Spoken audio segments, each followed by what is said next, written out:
एकदन्तम् महाकायं तप्तकाञ्चनसन्निभं लम्बोदरं विशालाक्षं वन्देऽहं गणनायकम्। बुद्धिं देहि यशो देहि कवित्वं देहि देहि मे मूढत्वं संहरा देवी त्राहि मां शरणागतम्। ഓം നമോ ഭഗവതേ വാസുദേവായ ശ്രീകൃഷ്ണായ പരബ്രഹ്മണേ നമഃ. നമസ്കാരം, എല്ലാവർക്കും റിതം ഓഫ് ലവിലേക്ക് സ്വാഗതം. ഇന്ന് നമുക്ക് 8ാമത്തെ ശ്ലോകം നോക്കാം. ഭവാൻ ഭീഷ്മശ്ച കർണശ്ച കൃപശ്ച സമിധിം ചയാ അശ്വത്ഥാമവികർണശ്ച സൗമദത്യസ്തഥൈവ ച. ഭവാൻ, അങ്ങും, ഇവിടെ അങ്ങും എന്ന് ആരെയാണ് പറയുന്നത്? ദ്രോണാചാര്യരാണ് പറയുന്നത്. ഭീഷ്മശ്ച, ഭീഷ്മഃ ച, ഭീഷ്മ പിതാമഹനും, കർണഃ ച, കർണനും, കൃപഃ ച, കൃപനും, സമിധിം ജയ, എന്നും പോരിൽ ജയിക്കുന്ന അശ്വത്ഥാമ, അശ്വത്ഥാമാവും, വികർണഃ ച, വികർണനും, സൗമദത്തി ച, സോമദത്തൻ്റെ പുത്രനും, തഥൈവച, അങ്ങനെ തന്നെ. സാമാന്യ അർത്ഥം നമുക്ക് നോക്കാം. യുദ്ധത്തിൽ സദാ വിജയിക്കുന്നവരായ താങ്കൾ, ഭീഷ്മർ, കർണൻ, കൃപൻ, അശ്വത്ഥാമാവ്, വികർണൻ, സോമദത്തൻ്റെ പുത്രനായ ഭൂരിശ്രവസ് എന്നിവരും ഉണ്ട്. ഇവിടെ ദുര്യോധനൻ തൻ്റെ പക്ഷത്തിലുള്ള ആളുകളെ പറ്റി പറയുകയാണ്. യുദ്ധത്തിൽ തോൽവില്ലാത്തവരാണ് ആ വീരന്മാരൊക്കെ. ആരാണ്? വികർണൻ ദുര്യോധനൻ്റെ സഹോദരനാണ്.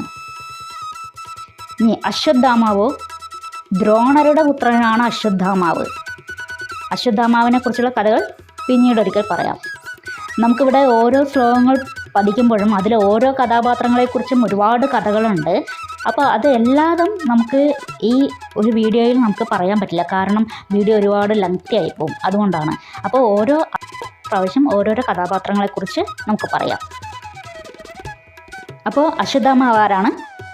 ദ്രോണരുടെ പുത്രനാണ്. സൗമദത്തി അല്ലെങ്കിൽ ഭൂരിശ്രവസ്, സൗമദത്തിയുടെ മറ്റൊരു പേരാണ് ഭൂരിശ്രവസ്, ബാഹ്ലികാര രാജാവിൻ്റെ മകനാണ്. പാണ്ഡുവായിട്ടുള്ള വിവാഹത്തിന് മുമ്പ് കുന്തിക്ക് പുറമെയാൽ അർജുനൻ്റെ ഭ്രാതാവാണ്, അല്ലെങ്കിൽ സഹോദരനാണ് കർണൻ.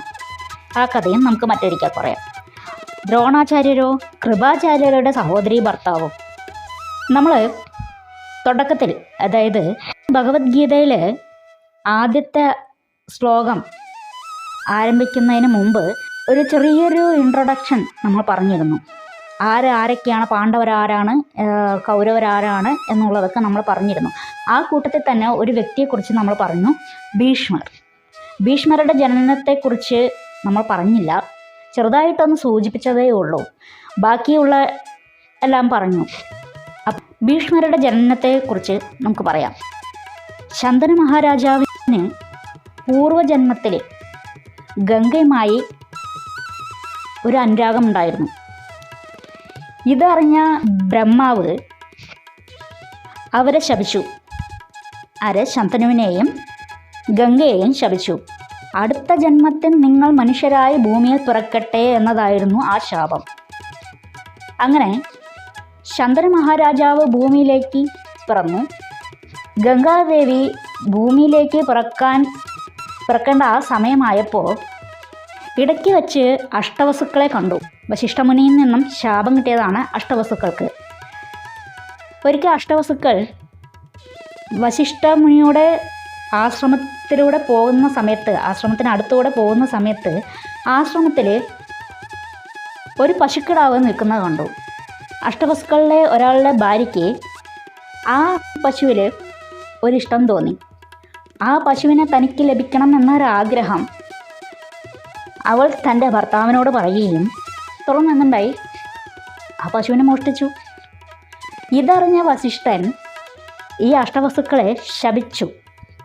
നിങ്ങൾ ഭൂമിയിൽ പിറക്കട്ടെ, മനുഷ്യരായി പിറക്കട്ടെ എന്ന് വസിഷ്ഠൻ അഷ്ടവസുക്കളെ ശപിക്കുകയാണ് ഉണ്ടായത്. അങ്ങനെ ഈ ശാപവും വാങ്ങി വരുന്ന സമയത്താണ് ഗംഗാദേവി ഭൂമിയിലേക്ക് പിറക്കാനായിട്ട് ഇരിക്കുന്നത്. അപ്പോൾ അഷ്ടവസുക്കൾ പറഞ്ഞു, ഞങ്ങൾക്കൊരു സഹായം ചെയ്യണം. ഞങ്ങൾ അങ്ങയുടെ ഗർഭത്തിൽ പിറക്കുകയും ആ സമയത്ത് ഞങ്ങൾ 7 പേരെയും ഉടനെ തന്നെ കടലിലെറിഞ്ഞ് കൊല്ലണം എന്ന് പറഞ്ഞു. അതിൽ ഒരാളെ മാത്രം ഭൂമിയിൽ നിർത്തിക്കോളൂ എന്ന്. അങ്ങനെ ഗംഗാദേവി സമ്മതിച്ചു. പിന്നീട് ശന്തനുവും ഗംഗാദേവിയെ കണ്ടുമുട്ടുകയും, അത് ഈ ജന്മത്തിലാണ് കേട്ടോ, കഴിഞ്ഞ ജന്മത്തിലെ കാര്യം അവിടെ കഴിഞ്ഞു, ഇനി ഈ ജന്മത്തിലെ കാര്യമാണ് പറയുന്നത്. ശന്തനു ഗംഗാദേവിയെ കാണുകയും ഇഷ്ടപ്പെടുകയും അവളെ വിവാഹം കഴിക്കാനായിട്ട് തീരുമാനിക്കുകയും ചെയ്തു. അപ്പോൾ ഗംഗാദേവി ശന്തനുവിനൊരു ഡിമാൻഡ് വെച്ചു. എന്താണ്? തന്നെ വിവാഹം കഴിക്കണമെങ്കിൽ താൻ പറയുന്നത് അല്ലെങ്കിൽ ചെയ്യുന്നതിനോ ഒന്നും എതിർക്കാൻ പാടില്ല. എതിർക്കുകയാണെങ്കിൽ താൻ എന്ത് ചെയ്യും? ആ ഭാര്യ എന്ന ഒരു പദവി ഉപേക്ഷിച്ച് തിരികെ പോകും.